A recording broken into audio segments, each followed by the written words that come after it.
So, hi. I don't know if this is the first video you've watched or if you've watched some of the others. So, for those of you who have watched other videos before this one, welcome back. And for those of you who haven't yet, quick introduction. I am Professor Lavoie, and this video in particular is going to give you kind of an overview of the topics that we cover in this class, as well as a general idea of how this online class is structured. So, first of all, to try to explain health communication is always so difficult. Health communication is this huge, broad area. If it has anything to do with health, and as we'll learn later this week, health is not solely physical health. There's a lot of different ways to define health and to think about health. So if it's about health and there's any communication, verbal, nonverbal, doesn't matter, going on at all, it falls into the realm of health communication. So interestingly, there's all these subdisciplines in the communication field: interpersonal, organizational, rhetoric. We have culture, we have all these different types of media, but within each of those, there are studies on health communication within that subdiscipline. So pretty much, there is something for everybody in this class that theoretically, as a survey course, we cover so many different things that there's going to be something that really interests you. At least that's what we hope, right? So just to give you an idea, you probably have already guessed or thought that this class would be about how patients and providers interact with one another. And that's what a lot of people think of when they think of health communication. It's patient-provider interaction. It's how doctors talk to patients and vice versa, caregivers and patients. And yes, we will go through an interpersonal unit in which we're going to address all those things from the patient side and from the caregiver side. But that's only one aspect of health communication. So, for example, we're also going to talk about diversities and different populations and healthcare disparities and how those things play out and why they matter to not just the people who specifically it directly affects, but to the entire society, the entire community. We're going to talk about culture and how different cultures think of and approach health differently. And that matters when you are trying to help a particular person or a population. Being able to understand cultural differences helps us improve our outcomes as we communicate and ultimately health outcomes as a society.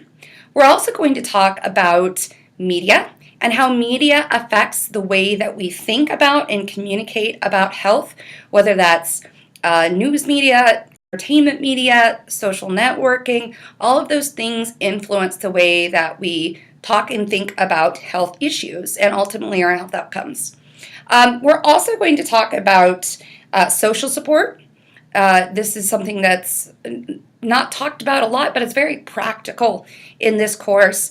Learning different ways of being supportive when there's a health crisis, because quite frankly, most of us, when we think we're trying to be helpful, end up not being so helpful. So this kind of delves into that. And then, of course, finally, we are also going to talk about different healthcare systems around the world, and our system specifically, how that system works. We will talk about healthcare reform and how that affects you, if at all. It's important to understand these things because especially during an election year, you've got a lot of communication coming towards you, right? And a lot of it has spin, and it's got all kinds of things from whatever side it's coming from. That doesn't even matter. But it's good to understand information for yourself so that you can then make educated decisions based on plain facts that are partisan in any way as you approach and think about issues of healthcare systems and reform and how that affects you. I theoretically, and you'll hear me say this a lot, there are going to be some controversial topics in this course. It is par for the course, so to speak, when you're talking about health issues or healthcare issues. However, my job is not to sway you about anything. My job is to simply give you information about different perspectives on these issues and then you use that information to make up your own mind or come up with your own ideas or your own take or perspectives on those issues. It's just for me to give you more information. So, for example, with healthcare policy, there really isn't much of a debate that we have a lot of issues in our system. Where the debate starts to happen is when we're thinking about how to fix those issues. So I'm not here to prescribe that. I'm just here to tell you about what's going on. And you'll find that to be the case with a lot of different topics.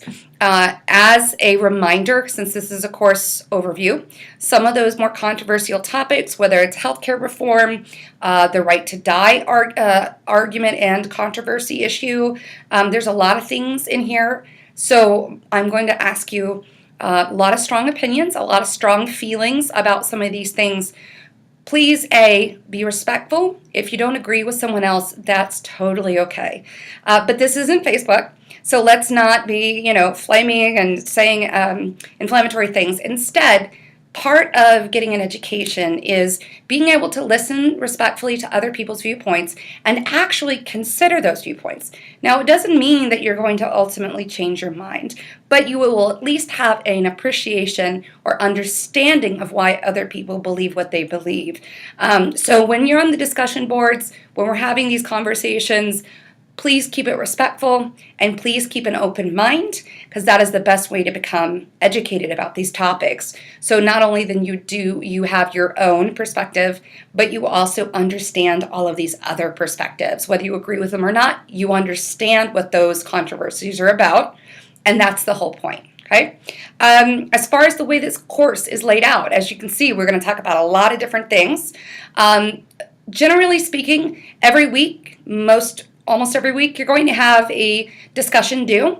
Discussion posts are due on Friday, and you will be required to respond to 2 of your classmates' posts. So 2 replies by Sunday night. That doesn't mean you have to wait until Friday and Sunday. I'm not trying to make you work on your weekend. It's just by those deadlines, okay? You will have a choice of prompts for each week, and please choose different prompts for your post and your replies. So in other words, if you choose prompt A and you post on prompt A, try not to also reply to someone on prompt A twice. What ends up happening is you get this really, really long thread and people kind of run out of things to talk about. So I want you to try to be involved in multiple conversations.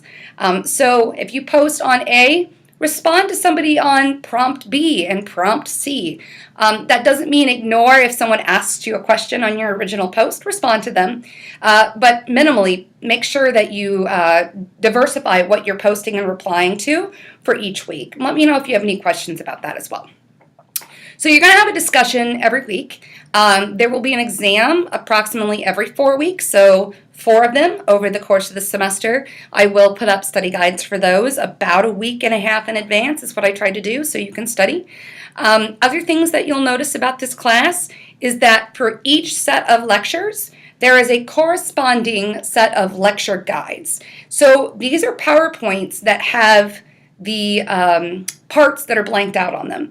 So as opposed to having to get down every single thing I say and every single thing that's on the lecture slides, because sometimes I talk about things that aren't on the slide, or it's hard to get everything down. You can download and feel free to print off or just use them on your computer, those lecture guides, and fill in those blanks and take notes that way. They correspond with the actual lectures. Other things to be aware of is you'll notice that almost every week there are supplemental or optional extra credit opportunities. I highly recommend that you do all of these. You can't get extra credit for all of them, so that's not why I'm saying that. But generally speaking, these activities are designed to try to take these things that you've learned in class, these concepts and theories, and then show them or get you involved in something, understanding something that's happening outside of the university, happening that's in the real world, so to speak, to apply that knowledge and those skills and those theories to a real situation. So it really benefits you to do those activities. And on top of that, you can choose to turn in up to 5 over the course of the semester, the actual written components for extra credit. So each one's worth up to 3 points, and you can, over the semester, do 5 of them for up to 3 points to get an extra 15 points in the class. To give you an idea, that's about 2% of the class total. So that can be the difference for a lot of people in that, between minus and a straight grade, or between a straight grade and a plus. So feel free to do those things too.